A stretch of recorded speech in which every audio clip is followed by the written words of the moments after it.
अस्सलाम वालेकुम। कैसे हैं आप सब? होप सब खैरियत से होंगे, खुश होंगे, हेल्दी होंगे और मज़े में होंगे। और आप सबको गुज़िश्ता ईद मुबारक। बहुत बहुत पाकिस्तान में आज दूसरा दिन है और यहाँ पे आज तीसरा दिन है, लेकिन सबको बहुत बहुत ईद मुबारक। और मैं आपके साथ शेयर कर रही हूँ चांद रात से ईद तक की रूटीन। कुछ खास नहीं किया मैंने, लेकिन जो भी किया वह मैं आपके साथ शेयर करने लगी हूँ। मैंने क्या बनाया अब यहाँ पे जी देखें, ये सैंडविचेस पड़े हैं। मैंने रोज़ा रखा था तो इफ्तारी की चांद रात पे। सबसे पहले तो क्या बनाया था, पकोड़े बनाए थे, सैंडविचेस बनाए थे, और फ्रूट चाट के बगैर तो अफ्तारी कंप्लीट नहीं होती। सो जी अफ्तारी करने के बाद मैंने सोचा कि अब मैं फेस मास्क अप्लाई कर लूँ, क्योंकि फेशियल वगैरह का तो कोई सीन नहीं था और ना ही दिल कर रहा था। सो मैंने सोचा कि इसी को अप्लाई कर लेती हूँ। इसका रिव्यू मैं ऑलरेडी दे चुकी हूँ, मैं उसका लिंक डिस्क्रिप्शन में डाल दूँगी। ये बहुत अच्छा मास्क है, ये आपके ब्लैक हेड्स को रिमूव करता है। इसको इस्तेमाल करने के बाद फेशियल की बिल्कुल ज़रूरत नहीं होती। तो मैंने सोचा मैं मास्क अप्लाई कर लूँ और उसके बाद चलते हैं किचन में मीठा बनाने के लिए। ईद पे डिफरेंट चीज़ें बनाई जाती हैं। कुछ लोग सवैयाँ पसंद करते हैं, वैसे शीर खुरमा और जो सवैयाँ होती हैं उसी को ज़्यादा जोड़ा जाता है ईद के साथ। लेकिन मेरा दिल करता है कि मैं उससे हट के कोई चीज़ बना लूँ। मैं ज़्यादातर शाही टुकड़े भी बनाती हूँ, लेकिन आज मैंने सोचा कि मैं रस मलाई बनाऊँगी। जी मैं यहाँ पे रस मलाई बना रही हूँ, जिसके लिए मैंने 1 कप, देखिए स्टैंडर्ड साइज़ 1 कप मैं ड्राई मिल्क पाउडर ले रही हूँ। और उसी के हिसाब से मैं आपको सारी चीज़ें भी बताऊंगी, क्योंकि मैं इसकी रेसिपी भी तो आपके साथ शेयर करने लगी हूँ। ये स्टैंडर्ड कप है, मग नहीं है। मैंने स्टैंडर्ड साइज़ कप एक रखा हुआ है। कोई भी जब मैंने मेजरमेंट करनी होती है तो मैं उसी के हिसाब से करती हूँ। और इसके अंदर मैंने 1 cup dry milk powder add कर दिया। और अब ये एक छोटी इलायची ली है मैंने। अगर आपके पास पाउडर है तो आप 2 पिंच ऑफ पाउडर डाल दें, इलायची पाउडर। लेकिन अगर नहीं है, मैं इसी का इस्तेमाल करती हूँ। मेरे पास इलायची पाउडर अवेलेबल भी हो तो मैं इसी तरह से डालती हूँ, उसके अंदर से दाने निकाल के। ठीक है, एक छोटी इलायची लेनी है, उसके अंदर से आपने दाने निकालने हैं और वो आपने उसके अंदर डाल देने हैं। दाने में इसके अंदर डाल देती हूँ और जो इलायची का छिलका होता है वो मैं अपने मुंह में डाल लेती हूँ। उसको चुपाने का मज़ा आता है और मुंह में खुशबू भी बहुत अच्छी आना शुरू हो जाती है। जी 2 चीज़ें इसके अंदर चली गई हैं, 1 कप ड्राई मिल्क पाउडर और 1 इलायची। और अब मैं इसके अंदर डालूंगी मैदा। आप जब भी रसमलाई बनाएं, आपने इस चीज़ का ध्यान रखना है कि आपका मिल्क पाउडर पुराना नहीं होना चाहिए। अगर वो पुराना होगा तो आपकी रसमलाई अच्छी नहीं बनेगी। अब यहाँ पे मैंने 1 टेबलस्पून भर के मैदा लिया है और अब मैं इन सब चीज़ों को अच्छी तरह से मिक्स करूँगी।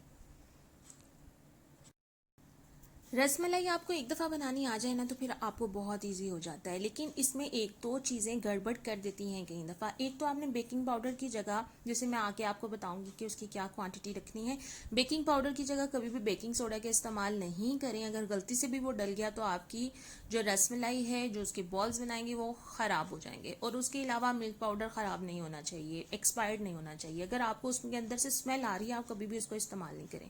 अब यहाँ पे आ जाती है बेकिंग पाउडर की बारी, और मैं 1 टीस्पून बेकिंग पाउडर इसके अंदर डाल दूंगी।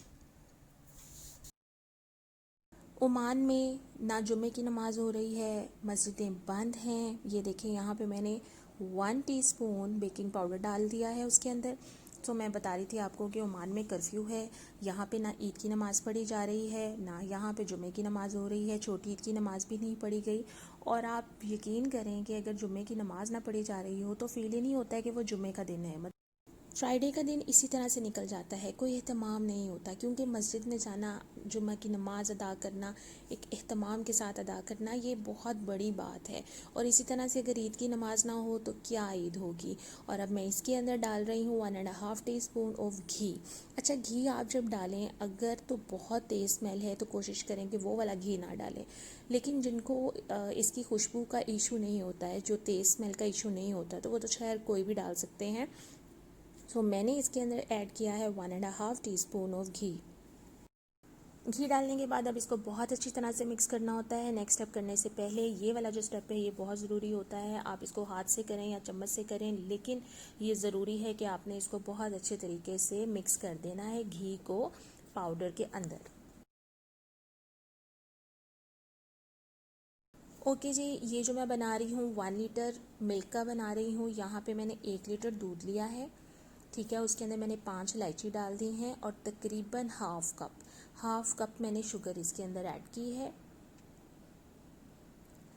चीनी आपने कम रखनी है क्योंकि आपने उसको लेवल करने के लिए कंडेंस मिल्क भी तकरीबन 2 टेबलस्पून ऐड होगा। सो इस वजह से हाफ कप चीनी इसके अंदर मोर देन इनफ है।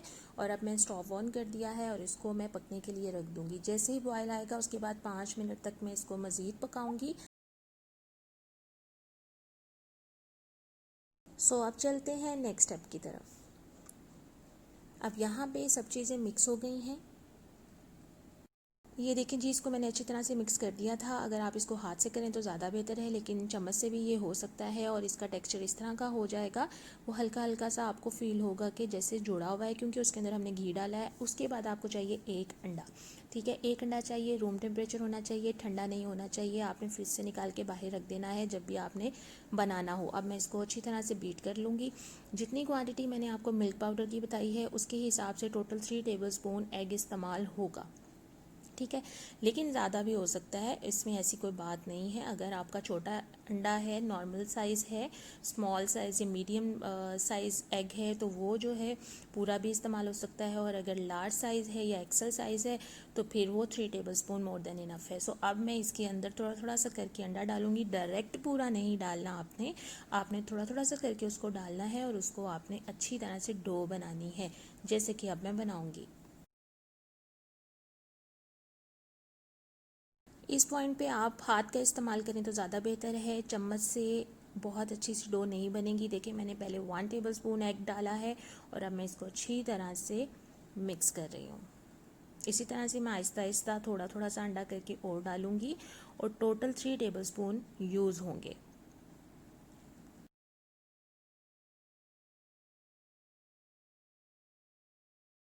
पहले जब उसको आप उसकी डो बनाना स्टार्ट करेंगे तो आपको वो मैसी लगेगा, लेकिन जैसे जैसे वो अपनी सही फॉर्म में आएगा तो वो खुद ही से आपके हाथों से भी उतरना शुरू हो जाएगा और बाउल से भी चिपकना बंद कर देगा।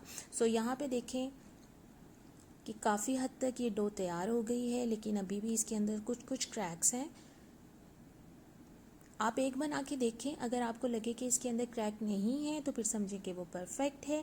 लेकिन अगर आपको लगे कि इसके अंदर क्रैक्स हैं तो आप थोड़ा सा अंडा और डाल दें। ये देखें जी, अभी मुझे लग रहा है कि इसके अंदर यहाँ पे क्रैक्स हैं, तो मैं इसके अंदर थोड़ा सा अंडा और डालूंगी और मैं इसको अगेन गूंदूंगी ताकि इसके अंदर से क्रैक्स जो हैं वो ख़त्म हो जाएं। ठीक है, आप इस तरीके से उसको एडजस्ट कर सकते हैं। देखिए, अगर 3 टेबलस्पून है तो ज़रूरी नहीं है कि 3 टेबलस्पून ही डालना है।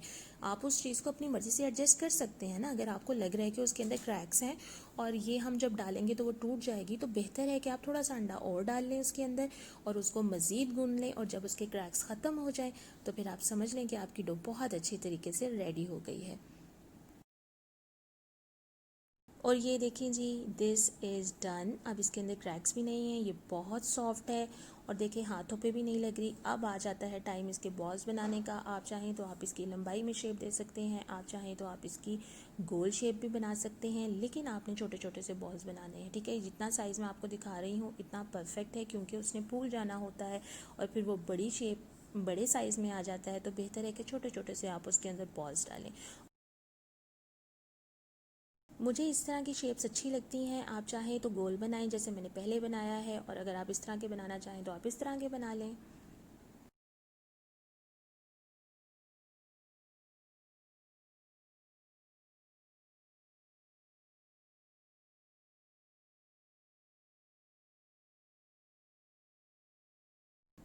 ये देखें जी, दूध को मैंने रखा हुआ था और बॉयल आने के बाद इसको मैंने हल्की आंच पे रख दिया था और इसको 5 मिनट हो गए हैं पकते हुए, और 5 मिनट मोर देन इनफ है।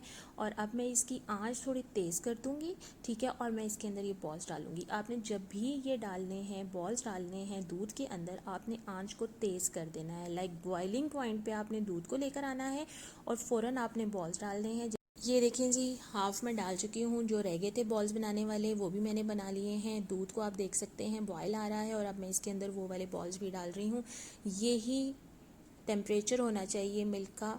बहुत ज़्यादा हाई नहीं होना चाहिए कि दूध ही बाहर आ जाए। आपने मीडियम टू लो फ्लेम पे रखना है, हल्का हल्का बॉयल आ रहा हो और आपने सारे बॉल्स डाल देने हैं। तो वो देखें, वो सब एकदम से बाउंस अप होते हैं और उसके बाद जैसे ही वो हल्के से इस तरह से फूल जाएं, आपने उसको ढक देना है तकरीबन 5 मिनट के लिए हल्की आंच पे। ठीक है, पहले आपने तेज़ आंच रखनी है, उसके बाद आपने उसको हल्की आंच पे ढक देना है, कवर कर देना है। और ये देखें जी, आफ्टर 5 मिनट्स ये रेडी हो गए हैं, बॉल्स इसके बिल्कुल रेडी हो गए हैं। अब इस पॉइंट पे देखिए मैंने कंडेंस मिल्क निकाल लिया है। मैं तकरीबन 1.5 चम्मच से 2 चम्मच तक इसके अंदर कंडेंस मिल्क ऐड करूँगी। अगर आपके पास ये नहीं है तो आप मत डालें, खाली चीनी से भी बहुत अच्छा टेस्ट आएगा। आप देखें कि उसके अंदर ज़्यादा बॉल्स थे तो मैंने कुछ बॉल्स जो हैं वो निकाल ली हैं। इसी तरह से मैं बाकी बॉल्स भी निकाल लूँगी, क्योंकि अब स्टेप आता है कि दूध को हमने थिक करना है। अब यहाँ पे मैं कंडेंस मिल्क इसके अंदर डाल रही हूँ और उसके बाद मैं बाकी बॉल्स को भी निकाल लूँगी, क्योंकि दूध को थिक करना है। और साथ ही साथ आपने वनीला एसेंस डालना है 2 to 3 टेबलस्पून। और अब उसको थिक कर लेते हैं। और थिक करने का तरीका क्या है कि आपने तकरीबन 1 टीस्पून कस्टर्ड पाउडर लेना है। देखें, उसको पका पका के अगर आपने थिक नहीं करना तो ये एक इजी वे है। आपने 1 टीस्पून कस्टर्ड पाउडर लेना है, उसके अंदर थोड़ा सा दूध डालें और अब मैं इसको अच्छे तरीके से मिक्स कर रही हूँ और फिर मैं इसको दूध के अंदर डाल दूँगी। और टाइम भी ज़्यादा नहीं लगेगा और जो दूध है वो गाढ़ा भी हो जाएगा। कस्टर्ड को आपने अच्छी तरह से मिक्स करना है, कोई लम्स नहीं होने चाहिए। और कप में मैंने आपको दिखाया कि उसके अंदर अंडा है, क्योंकि टोटल 3 टेबलस्पून ही एग इस्तेमाल हुआ है, पूरा अंडा इस्तेमाल नहीं हुआ। और जी अब मैं ये कस्टर्ड इसके अंदर डालूंगी, साथ ही मैं चम्मच हिलाऊंगी और इसकी डिज़ायर कंसिस्टेंसी आ जाएगी। मतलब बहुत ज़्यादा थिक भी नहीं होना चाहिए, जिस तरह से रसमलाई का दूध होता है उसी तरह से हल्की हल्की थिकनेस होनी चाहिए उसके अंदर, तो फिर ही तो मज़ा आएगा। कस्टर्ड डालने के बाद उसको अच्छी तरह से मिक्स करके अब मैं इसको हल्की आंच पे सिर्फ 2 से 3 मिनट के लिए रख दूंगी। और यहाँ पे देखिए जी, उसका कलर भी येलो हो गया है और उसकी थिकनेस भी डिज़ायर आ गई है। ये मैंने बॉल्स बाहर निकाल के रखे थे और अब मैं ये सब उसके अंदर डाल दूंगी। और सारे बॉल्स डालने के बाद मैं अगेन इसको तकरीबन 4 से 5 मिनट के लिए हल्की आंच पे दम दे दूंगी, ताकि अगर वो अंदर से थोड़े बहुत रह गए हैं पकने वाले तो वो भी पक जाएं। और अब बढ़ते हैं गार्निशिंग की तरफ। अच्छा, मैं सिर्फ़ और सिर्फ बादाम पसंद करती हूँ, मुझे सिर्फ बादाम अच्छे लगते हैं रसमलाई में और स्पेशली किसी भी स्वीट में। लेकिन आप अपनी मर्ज़ी से डाल सकते हैं, किशमिश का तो कॉम्बिनेशन नहीं है रसमलाई में। लेकिन अगर आप चाहें तो आप पिस्ता ऐड कर दें, आप चाहें तो आप ड्राई फ्रूट कोई भी ले लें, अखरोट ले लें, काजू ले लें। लेकिन यहाँ पे मैं सिर्फ बादाम डाल रही हूँ। मैंने जो भी आपको पॉइंट्स बताए हैं रसमलाई बनाने के लिए, आप इन सबको फॉलो करके रसमलाई बना के देखें। अगर आपकी अच्छी नहीं बनती तो अब आपकी बहुत अच्छी सी बन जाएगी। आपने इन्हीं टिप्स को जो मैंने आपको बताई हैं, मिल्क पाउडर के हवाले से, बेकिंग पाउडर के हवाले से और उसकी टाइमिंग के हवाले से कि किस तरह से आपने बॉल्स को निकालना है, किसी तरह से दोबारा से आपने उसको दम पे रखना है, आप बना के देखें, आपकी इंशाल्लाह बहुत बहुत अच्छी बनेगी। और यहाँ पे अब बादाम तकरीबन कट गए हैं और अब हम कर लेते हैं गार्निशिंग। अफ्तारी की थी और उसके बाद चाय नहीं पी थी और यहाँ पे मैं साथ ही साथ अपने लिए चाय भी बना रही हूँ। और अब मैं इसके अंदर बादाम डाल दूंगी, हाफ मैं अभी डालूंगी और हाफ मैं बाद में डालूंगी। और अब मैं इसको चम्मच से मिक्स भी कर दूंगी ताकि बादाम जो हैं वो अच्छी तरह से मिक्स हो जाएं। और ये खाने में बहुत मज़े की थी, मैं अगेन कहूँगी आप इसको ज़रूर ट्राई कीजिएगा। आप फ़ौरन से गरम गरम फ्रिज में कभी भी ना रखें, इसलिए मैं इसको अब ठंडा कर रही हूँ और बाद में मैं इसको यहाँ पे मैंने इसको बाहर रख दिया है पंखे के नीचे, ताकि ये ठंडी हो जाए। और उसके बाद मैं इसको शिफ्ट कर दूँगी बाउल में और फिर मैं इसको फ्रिज में रख दूँगी। और अभी मैं चाय पीने लगी हूँ और साथ अपना सैंडविच इंजॉय करने लगी हूँ, जो उस टाइम मैंने नहीं खाया था। एंड नाउ डन विद चाय। और अब मैंने इसको बाउल के अंदर डाल दिया है। बहुत प्यार प्यार से आपने डालने हैं, क्योंकि रसमलाई के जो बॉल्स होते हैं वो ज़रा सॉफ्ट होते हैं। और अब मैं इसके ऊपर बाकी के बादाम भी डाल दूंगी और फिर मैं इसको क्लिंग रैप करके फ्रिज में रखने वाली हूँ। और अब टाइम आता है मेहंदी लगाने का। सो मेहंदी लगा लेते हैं। चांद रात है, सुबह ईद है, स्वीट बना ली है तो अब मेहंदी भी तो लगानी है। सो अब मैं यहाँ पे मेहंदी लगा रही हूँ। और ईद हो और चांद रात को मेहंदी ना लगाई जाए तो फिर तो लगता ही नहीं है कि ईद है। बाकी हम लेडीज़ सारे काम कर लेती हैं और एंड पे जब थक जाती हैं तो फिर ये सोचती हैं कि सर चलें रहने दें, ईद कोई बात नहीं, मेहंदी नहीं लगाते। लेकिन मैंने सोचा कि नहीं, मेहंदी तो मैंने लगानी ही लगानी है। और जब सिस्टर्स के साथ बैठ के मेहंदी लगाई जाए तब तो बहुत ज़्यादा ही मज़ा आता है। लेकिन खैर यहाँ पे मैं मेहंदी लगा रही थी और मैंने सोचा कि बस जल्दी से एक हाथ पे कंप्लीट हो जाए, उसके बाद मैं सो जाऊँगी। ये वाली मेहंदी मेरे से आज बिल्कुल परफेक्टली नहीं कटी, बहुत थोड़ी सी मुश्किल हो रही थी। वो बार बार उसका जो आगे जहाँ से उसका मुंह था वो गंदा होता जा रहा था, मेहंदी निकलने की वजह से उसको साफ़ करना पड़ रहा था डिज़ाइन बनाने के लिए। इस चीज़ का बहुत ध्यान रखना पड़ता है जब भी आप मेहंदी लगाओ। और जिनको नहीं आती मेहंदी लगानी उनको मैं बताऊं कि मेहंदी को पेंसिल की तरह पकड़ना चाहिए। जैसे पेन आप पकड़ रहे हैं, आप पेंसिल पकड़ रहे हैं, तब आपको बहुत इजी हो जाएगा। मतलब स्टार्ट में आपको फील होगा आपका हाथ हिल रहा है, लेकिन जो दूसरा तरीका होता है ना मेहंदी पकड़ने का, उससे मेहंदी अच्छी नहीं लगती है। लेकिन इस तरह से पकड़ के आप इजीली डिज़ाइन बना सकते हैं।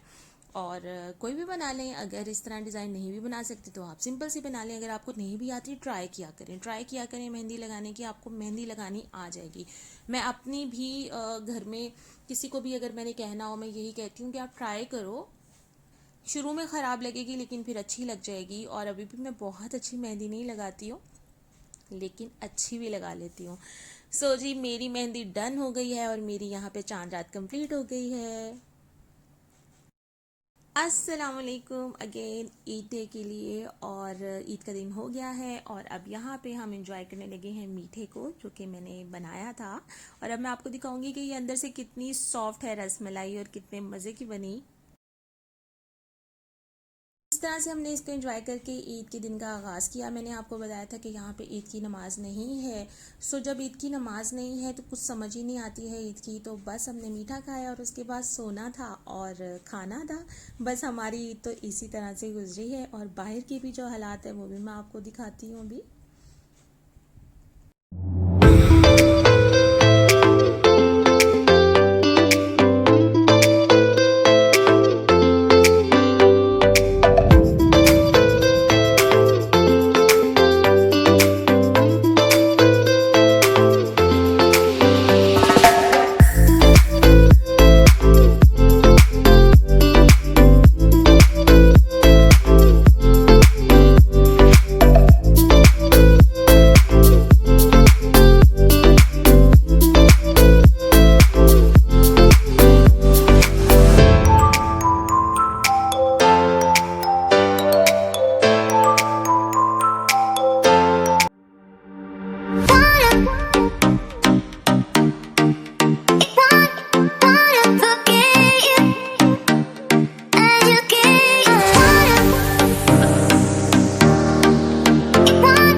कुछ ईद के मनाजिर बाहर के।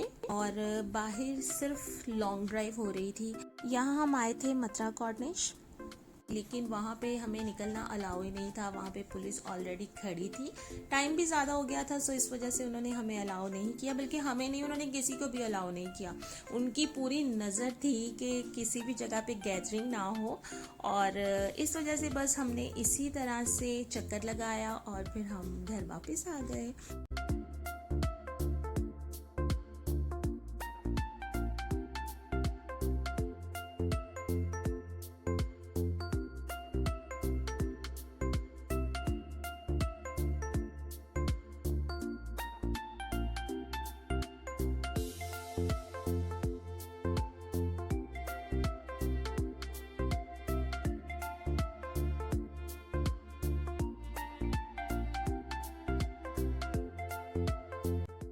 एक हमारे साथ थोड़ी सी ट्रेजेडी भी हो गई। हम सोच रहे थे कि हम कुछ बाहर से खा लेंगे, कुछ जंक फूड में कुछ लेंगे, लेकिन एवरीथिंग वॉज क्लोज जब हम वहाँ पे पहुँचे। और क्योंकि यहाँ पे इस टाइम भी हमें इन्होंने कहीं पे भी खड़े होने नहीं दिया, जो एक मेन पॉइंट है इस बीच का, जहाँ पे बहुत अच्छा व्यू आता है, जहाँ पे थोड़ा सा सिटिंग एरिया भी है, आप बैठ सकते हो वहाँ पे। वहीं पे पुलिस खड़ी थी और वो अलाउ नहीं कर रही थी कि हम वहाँ पे रुके। और टाइम ऐसा था कि सब लोग वापसी भी, इस टाइम आपको रश भी नज़र आएगा, रोड्स पे रश था, क्योंकि सब लोग अपने अपने डेस्टिनेशंस पे वापस जा रहे थे, अपने अपने घरों पे वापस जा रहे थे। सो इसी वजह से हमने भी यही बेहतर समझा कि हम अपने भी घर से काफ़ी दूर आ गए हैं और बेहतर है कि अब हम वापस ही जाएं। उसके अलावा कुछ चारा भी नहीं था। और लेकिन खैर इस चीज़ को मैंने मतलब थोड़ा सा मुझे फील हुआ कि हम वहाँ बाहर भी नहीं निकल सके। बाहर बहुत गर्मी थी, सूरज बहुत ज़्यादा चमक रहा था माशाल्लाह। लेकिन क्या था कि मौसम इस तरह का था कि अगर हम वहाँ पे खड़े भी होते तो थोड़ा सा इस तरह का मौसम था कि शायद इतनी गर्मी ना लगती। गर्मी तो बहुत ज़्यादा है यहाँ पे, बहुत ज़्यादा गर्मी है, लेकिन फिर भी शायद इतनी गर्मी ना लगती। वहाँ पे हल्की हल्की हवा भी होनी थी। लेकिन खैर जी, अब वापस आ गए। और ये देखें हमारे साथ साथ और भी जो सब लोग हैं, रश आपको नज़र आ रहा है, सब लोग अपने अपने घरों में वापस जा रहे हैं, क्योंकि स्ट्रिक्टली यहाँ पे कर्फ्यू स्टार्ट हो जाता है 7 बजे से। तो उससे पहले पहले हर बंदे को अपने घर पहुँचना है।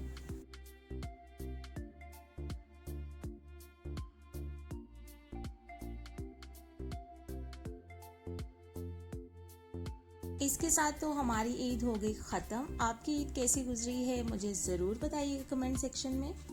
उम्मीद करती हूँ कि आपको ये मेरी वीडियो अच्छी लगी होगी। अच्छी लगी हो तो लाइक करना मत भूलिएगा and subscribe to my channel. और अल्लाह ताला आप सबको बहुत खुश रखे और मुझे भी अपनी दुआओं में याद रखिएगा। इंशाल्लाह एक और वीडियो के साथ, एक और व्लॉग के साथ आपसे मुलाकात होगी। अल्लाह हाफिज़।